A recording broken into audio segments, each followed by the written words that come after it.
On September 2, 1999, in New York City, in the United States, a man named Ronald was busy renovating his house as he prepared it for sale. He was busy arranging belongings, packing items into boxes, and moving furniture when he noticed something odd in the basement, a neglected, dark storage space he rarely visited before. While clearing out the basement, Ronald came across a heavy metal barrel tucked away in a corner, one he'd seemingly overlooked for decades.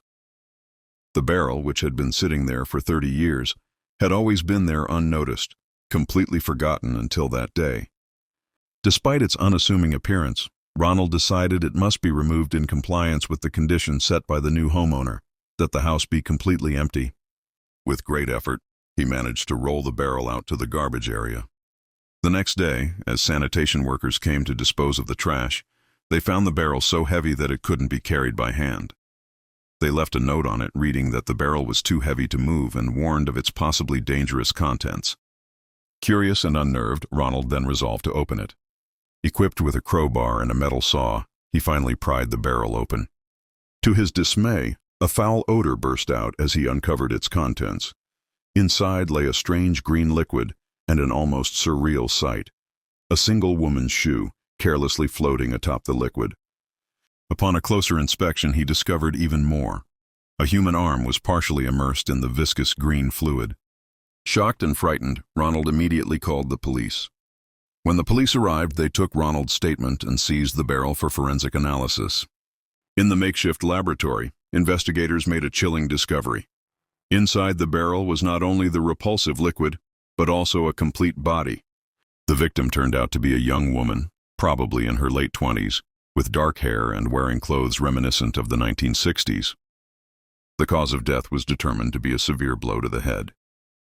Even more perplexing was what they found nearby: a small tattered note or memorandum filled with phone numbers, dates, and other puzzling details.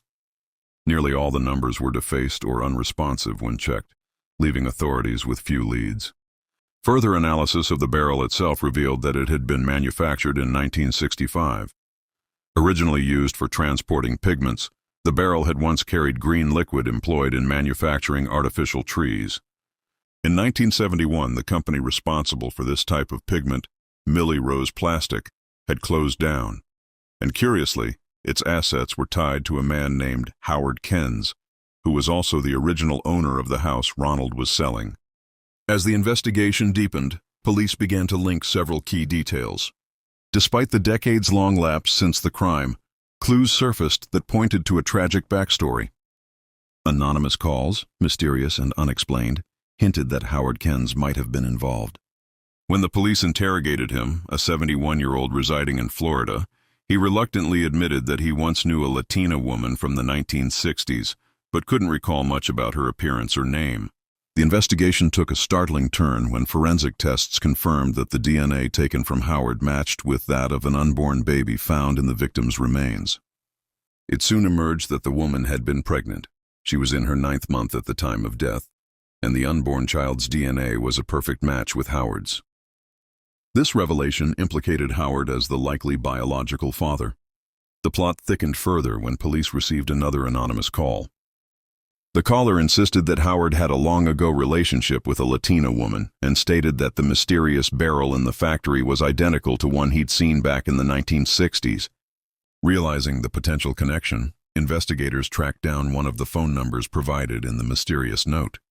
After many failed attempts, with numbers either deactivated or changed, a breakthrough came when one number finally rang. The call connected them with a woman named Casey who had not changed her number in over 30 years. Casey revealed that the woman described in the note was named Reina Marroquin. Born in 1941 in El Salvador during a time of great political and economic turmoil, Reina had grown up in a struggling family. As a young adult, she married, but soon discovered that her husband was unfaithful. Distraught and determined to escape the painful environment, Reina left her home country for New York in search of a fresh start. There, she initially worked as a nanny, but soon ventured into the plastics industry where she befriended Casey. It was during these years that Reina fell in love with Howard, a man who was already married and had 3 children. Although Howard promised marriage, he continuously delayed any concrete steps toward commitment. Eventually, Reina became pregnant by him.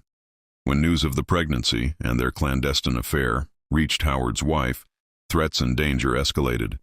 One fateful night, amidst mounting tension and an attempted meeting to resolve their problem, events spiraled horribly out of control.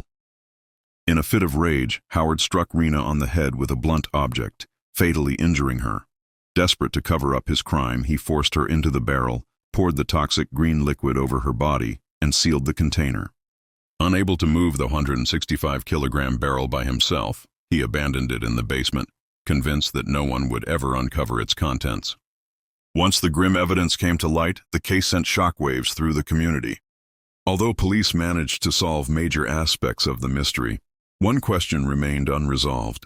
Who exactly was Rena, and what drove her into such a desperate relationship?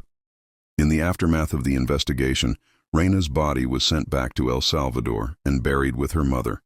A final, bittersweet farewell to a life marked by despair and broken promises. In closing, the story serves as a stark warning. It reminds us to be cautious when entering relationships, especially when there are red flags involved. No matter how passionate or convincing an affair might seem, it can lead to irreversible consequences. Ultimately, true comfort and happiness come from building honest, transparent bonds rather than chasing fleeting, dangerous temptations.